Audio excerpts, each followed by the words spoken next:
देश में हर साल 22 दिसंबर को राष्ट्रीय गणित दिवस नेशनल मैथमेटिक्स डे मनाया जाता है। यह दिन भारत के महान गणितज्ञ श्रीनिवास रामानुजन को समर्पित है। इसी दिन रामानुजन का जन्म 22 दिसंबर 1887 को हुआ था। बहुत कम समय में इस दुनिया को छोड़ देने वाले रामानुजन ने अपने काम से गणितीय इतिहास में अपना नाम अमर कर लिया।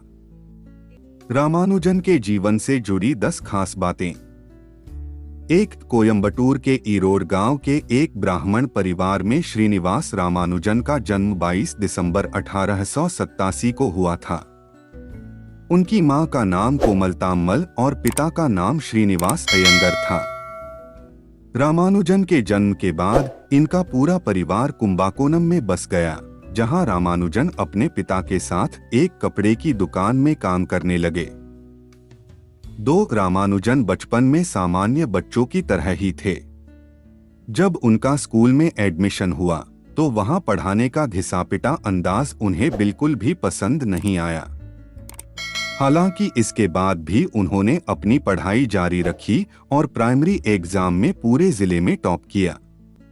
रामानुजन जब 15 साल के थे तब उन्होंने a synopsis of elementary results in pure and applied mathematics नामक गणित की बेहद पुरानी बुक को पूरा पढ़ लिया था।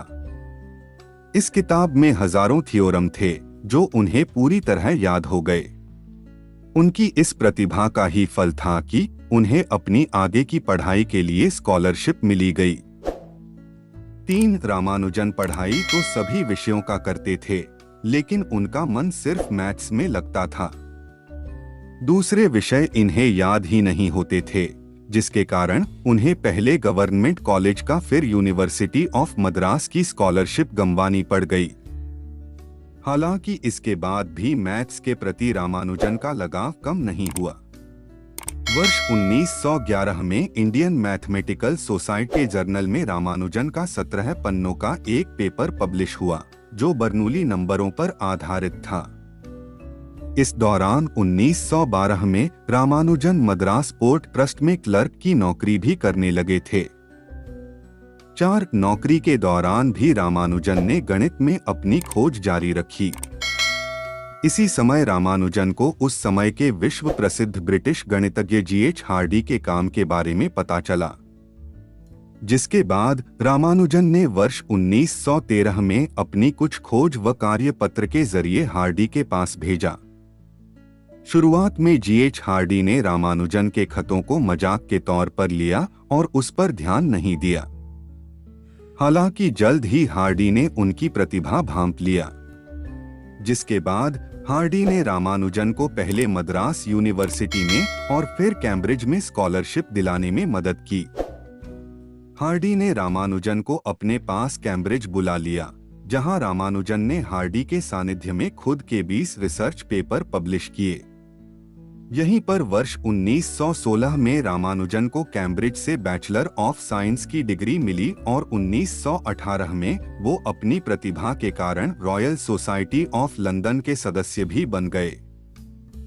5. उस समय भारत में अंग्रेजों का शासन था। भारतीयों को बहुत तुच्छ समझा जाता था। ऐसे समय में किसी भारतीय का रॉयल सोसाइटी का सदस्य बनना बहुत बड़ी बात थी। रॉयल सोसाइटी के अब तक के इतिहास में रामानुजन जिनता कम उम्र का कोई सदस्य नहीं बना। रॉयल सोसाइटी की सदस्यता के बाद वे ट्रिनिटी कॉलेज की फेलोशिप पाने वाले पहले भारतीय भी बने। 6. रामानुजन ब्रिटेन में रहकर गणित में नई नई खोज करने में जुटे थे, लेकिन ब्रिटेन का ठंड और नमी वाला मौसम उन्हें सूट नहीं कर रहा था। वर्ष 1917 में जब उन्होंने मेडिकल कराया तो पता चला कि उन्हें टीबी हो गया है। उनके स्वास्थ्य को देखते हुए डॉक्टरों ने उन्हें भारत लौट जाने को कहा। जब 1919 में उनकी हालत बहुत ज्यादा खराब हो गई और वो भारत लौट आए। रामानुजन का 26 अप्रैल 1920 को 32 साल की बेहद कम उम्र में निधन हो गया। इस बीमारी के दौरान भी रामानुजन ने गणित से अपना नाता नहीं तोड़ा। बेड पर लेटे लेटे वो थ्योरम लिखते रहते थे। पूछने पर कहते थे कि ये थियोरम उन्हें सपने में आए थे। साथ आज भी रामानुजन के बनाए हुए ढेरों ऐसे थियोरम हैं जो किसी पहेली से कम नहीं हैं। उनका एक पुराना रजिस्टर 1976 में ट्रिनिटी कॉलेज की लाइब्रेरी से मिला था, जिसमें थियोरम और कई फॉर्मूले थे। इस रजिस्टर के थियोरम की गुत्थी आज तक नहीं सुलझ पाई है। इस रजिस्टर को रामानुजन की नोटबुक के नाम से जाना जाता है। 8 रामानुजन को भगवान में बहुत विश्वास था। उनके द्वारा दिए गए फॉर्मूले की खोज के बारे में जब उनसे पूछा जाता था तो वो कहते थे कि ईष्ट देवी नामगिरी देवी की कृपा से उन्हें यह फॉर्मूला मिला। रामानुजन कहते थे कि मेरे लिए गणित के उस सूत्र का कोई मतलब नहीं जिससे मुझे आध्यात्मिक विचार न मिलता हो। 9 रामानुजन ने अपने छोटे से जीवन में बिना किसी सहायता के हजारों रिजल्ट्स इक्वेशन के रूप में संकलित किए। इनमें प्रमुख रूप से Ramanujan prime, Ramanujan theta function, विभाजन सूत्र और mock theta function, divergent series सिद्धांत, 1729 नंबर हार्डी रामानुजन और जेटा फंक्शन के कार्यात्मक समीकरणों पर उनके द्वारा किया गया काम प्रमुख है। 10 वर्ष 1991 में रामानुजन की biography the man who new infinity publish हुई थी। बाद में इसी नाम से रामानुजन पर एक फिल्म भी बन चुकी है।